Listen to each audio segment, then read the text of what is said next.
Kita ke informasi lainnya, saudara. Keluarga korban pembunuhan Kepala Cabang Bank BUMN meminta polisi menerapkan pasal pembunuhan berencana dalam kasus ini.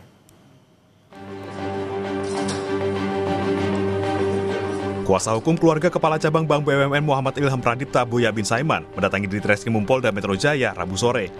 Boyamin bilang kedatangannya untuk menemui penyidik dan mempertanyakan penerapan pasal dalam kasus pembunuhan korban yang dinilainya tidak cermat.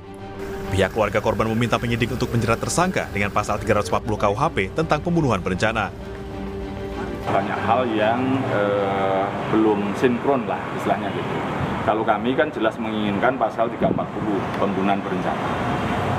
Karena banyak anasir, banyak analisa menuju sana. Nggak bisa 351 ayat 2 ayat 3 KUHP itu di mana penganiayaan menimbulkan nyawa hilang. Itu kan orang berkelahi, tiba-tiba spontanitas, blum-blum, terus kalau si pelaku itu ada potensi mengurungkan atau membatalkan. Itu ada itu. Jadi kalau ada jeda itu dan dia tidak membatalkan berarti perbuatannya sudah sempurna, sudah terjadi peristiwa, yaitu pembunuhan. Sebelumnya belasan orang ditetapkan sebagai tersangka dalam kasus penculikan dan pembunuhan terhadap Kepala Cabang Bank BUMN.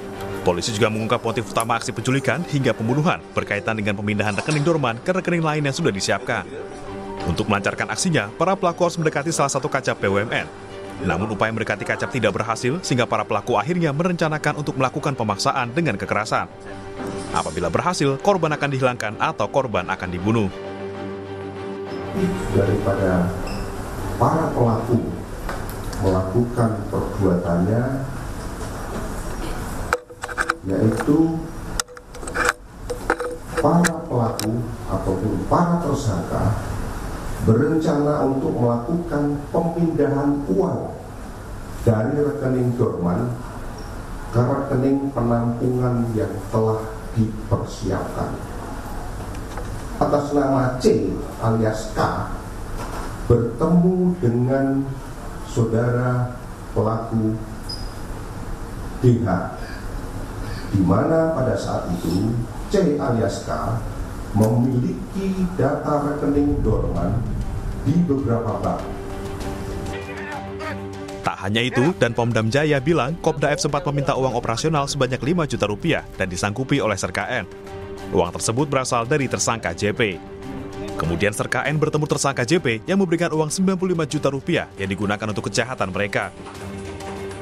Kopda F meminta uang operasional sejumlah 5 juta rupiah dan pada saat itu disanggupi oleh Serka N dan uang tersebut dari pemberian saudara JP.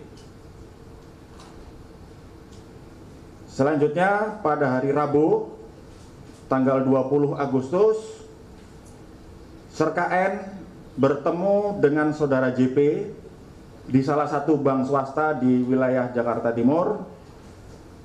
Itu saudara JP menyerahkan sejumlah uang tunai sebanyak 95 juta rupiah yang akan digunakan untuk kegiatan tersebut.